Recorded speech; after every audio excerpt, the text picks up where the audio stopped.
광주도시공사가 아파트 옥상에 방수 공사를 하면서 정원을 꾸밀 때 쓰는 방근자재를 사용해서 입방아에 올랐습니다. 이 방근자재는 일반 방수자재보다 2배 이상이나 비싸기 때문에 문제가 되는데요.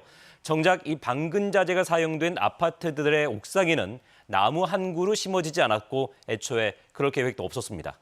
최송현 기자가 보도합니다. 광주시 산하공기업인 광주도시공사가 운영하는 공공임대아파트입니다.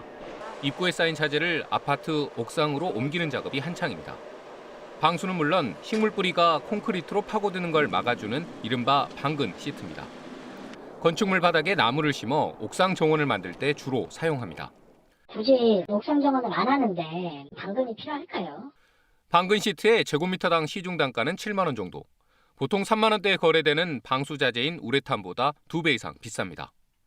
광주도시공사는 지난해와 올해 임대아파트 옥상 3곳에 이 같은 방근 공사를 했습니다. 옥상 공사에 들어간 돈은 약 12억 원. 하지만 나무를 심은 아파트는 단 한 곳도 없습니다. 옥상 정원 계획이 있어요? 아니요. 여기는 영구임대 아파트잖아요. 그래서 여러 가지 위험이 있기 때문에 아예 고려를 하지 않고 있습니다.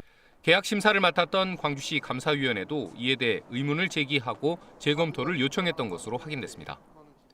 정원 조성 계획이 없는데 굳이 비싼 방근용 시트를 선택할 필요가 있는지에 대한 문제 제기였습니다. 하지만 도시공사 측이 방근용 자재를 고집해 공사가 이루어졌다고 광주시 계약 담당자는 밝혔습니다.